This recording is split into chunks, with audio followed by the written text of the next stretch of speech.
I was really, really nervous. I was really scared. I remember being in lobby before I met him, just shaking. The next day, I was like, oh, work ethic, everything is there. So we signed it that night. We didn't let it leave the office. Really? The 3 in the morning was when that contract got signed. So from the meeting around 3, 4 in the afternoon, we signed it by 3 in the morning. I was really nervous. I was really scared. I remember being in lobby before I met him, just shaking the next day. I was like, oh, work ethic, everything is there. So we signed there at night. We didn't let it leave the office. Really 3 in the morning was when that contract got signed. So from the meeting around 3 o'clock, 4 in the afternoon, we signed it by 3 in the morning. Y'all, the streets are talking, and they're saying that Rihanna just dropped a bomb on Jay-Z. She's out here spilling all the tea about how he might be tied up to some real shady business. We're talking about young girls' secret flights and boardroom meetings that will make your skin crawl. Is this the end of Jay-Z's empire? But hold on, this isn't even a whole story. Rihanna's Tay just got started, y'all. There's way more dirt coming out, and it's going to shake up the whole music industry. We're talking about stuff that could change everything. We thought we knew about our favorite celebs, and get this, even Miss Queen B might be caught up in this mess. Yeah, you heard me right. Beyoncé might not be as clean as we all thought. Is she part of all this drama too? The tea is piping hot, and it's about to spill all over the place. So here's the deal. Rihanna's out here claiming that she was allegedly brought to Jay-Z when she was just a young child. We're talking about 16 years old, y'all. Can you even imagine a teenager getting mixed up with one of the biggest names in the music biz? It's wild, and it's got people talking and asking some real uncomfortable questions.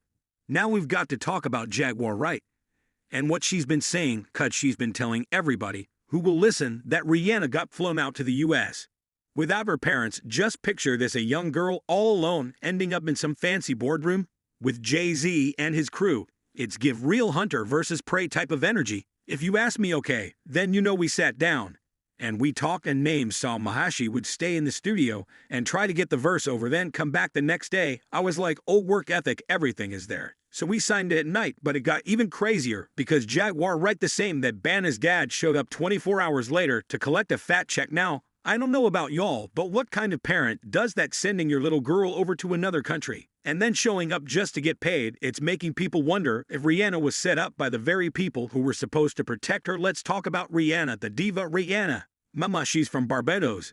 Yeah, Ben, okay. She's Bajan. How did you come in contact with her? I mean, did you fly over there? No, Jay Brown had actually bought me a song. She had a song right now. It's, I want to say, massive because of her roots. But she has this hour song called Pond Replay.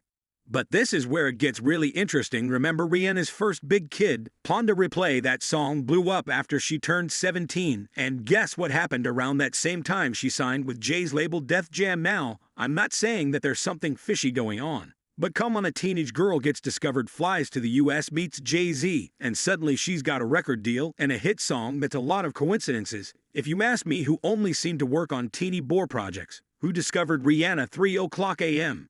in the morning in a hotel on the island where she comes from with no parental supervision. Then she was put on a private plate, a music minor from one country to another. And y'all, Jaguar Wright wasn't holding back when someone asked her if it was starting to sound like Rihanna was illegally brought in. You know what she said? It's starting to sound that way, doesn't it? And that's not a denial. That's someone who thinks that there's more to the story than what's been told. Now, I know some of you might be thinking, but Rihanna is so successful now, maybe it was all worth it. But hold on, we're talking about a young woman here. Someone who might have been taken advantage of by powerful men in the industry. It doesn't matter how famous or rich she got later. If it's true, it's straight up wrong. Let's not forget, this isn't just about Rihanna. If Jay-Z was mixed up in this kind of mess with her, who's to say there aren't other young artists out here with similar stories? Well, your guesses are as good as mine. But there's other artists who allegedly have some dirt on Mr. Carr. Hard none other than Miss Foxy Brown. Now, Foxy's been keeping it real lately, and she's not holding back either. She's out here telling everybody who will listen about how Jay-Z did her dirty when she was just a young talent. We're talking really young, y'all. And what's about to be dropped would make your skin crawl. Jay is phenomenal. What the hell am I going to see in this record that's going to just destroy him? Foxy was just 14 or 15 years old when she meets Jay-Z. She's a young artist in the game, all wide-eyed and ready to be a star. What does Jay-Z do? He starts writing lyrics for her that would make a sailor blush. We're not talking about sweet little love songs about hair and lip gloss and candy. No, Jay-Z has young Foxy rapping about grown people's explicit business. So it is 16 years old is when you started. I started at 16, 15, turning 16. Yeah, wow. So it only took you a couple of years. Amazing box is filling all the details about how Jay-Z co-wrote her song Il Nana. And if you heard that track, you know it's not for young people, at least it shouldn't be. And Jay had Foxy, who wasn't even old enough to drive rapping lines like Yo Nana Ill first week out, shipped to half a meal, men freaked out, she's all about X, yeah, definitely inappropriate. And that's a whole young woman being made to say things she probably doesn't even all the way understand. But it gets worse. Rumor has it that Jay-Z wasn't just her mentor, he was her first, yeah, you heard me right, allegedly Jay-Z took her card when she was still not old enough, if you know what I mean. And he was paying her bills too now. I don't know about you all, but that sounds like a lot of grooving to me. You know what I mean? It's like ordinary point of view. It's like very controversial, you know. You got to speak about it. So it's cool, yeah.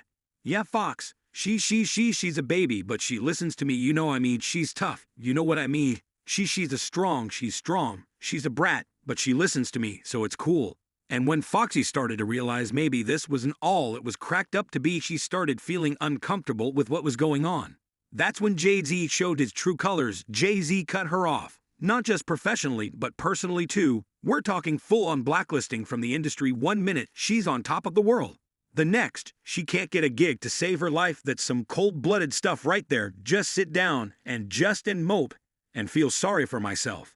I had to get up like I always say. I said, what's wrong? He was like, nah boo, you just still looking like yourself, like ain't nothing changed up. You ain't looking cray, like you still looking like Fox. But it gets even messier because Foxy is out here saying that Jay-Z gave her an STD during their relationship. Now, if that's true, we're not just talking about taking advantage of a young woman. We're talking about putting her health at risk. It's starting to look like Jay-Z's got a whole pattern of treating young women like they're disposable now. Some folks might be wondering why Foxy's speaking out now. Maybe she's just seen what's happened with Rihanna and all the talk about Diddy, and she's finally feeling safe to tell her truth. Or maybe she just had enough of keeping quiet while Jay-Z keeps acting like he's some kind of role model. You know, I was asking you over there, what does it feel like to be this successful and this famous? You're 19 years old. What would that be like? We got to ask ourselves, though, is this just how the music industry works? Or young artists, especially young women, just expected to put up with this kind of treatment? Or is Jay-Z extra slimy, using his power to take advantage of these girls, just like his close friend R. Kelly? Now you think that after the D came out about R. Kelly, Jay-Z will be running for the heels, trying to distance himself. Right, well, think again. Your boy Ho is still out here making bank off of his collabs with Kelly. Can you believe it? Yes. Y'all, it's like he didn't even care about those victims. But who can blame him? I mean, Jay-Z and R. Kelly, they go way back. We're talking 2 whole albums together, plus a bunch of other tracks. And guess what? Even though R. Kelly's been convicted and everybody knows what he did, Jay-Z isn't taking none of that music off the streaming platforms, is still out there, still making money for the both of them. He's definitely not Team Me R. Kelly now. I know that some of y'all are thinking maybe Jay-Z forgot about those old tracks. Wrong. This isn't an accident. If maybe Jay-Z knew about R. Kelly's behavior all along, I mean, think about it. They were tight for years, touring together, making music together. How could Jay-Z not have seen or heard anything? And if he did know, why didn't he say something? Why did he keep working with Kelly? But this is where it's real interesting. Because this R. Kelly connection might be more important than people realize, cause it's not just about Jay-Z and Kelly. No, this is about a whole web of powerful men in the music industry who might have been covering up for each other for years. Think about it. We got Jay-Z still profiting off R. Kelly's music. We got him being besties with Diddy, who's facing his own serious allegations right now. And now, we got Rihanna and Foxy Brown coming out with their own stories about Jay-Z. It's getting real connected. Y'all feeling good? Oh, you put that thing on the You see how we do it here on Saturday. This is what this about to be. Look.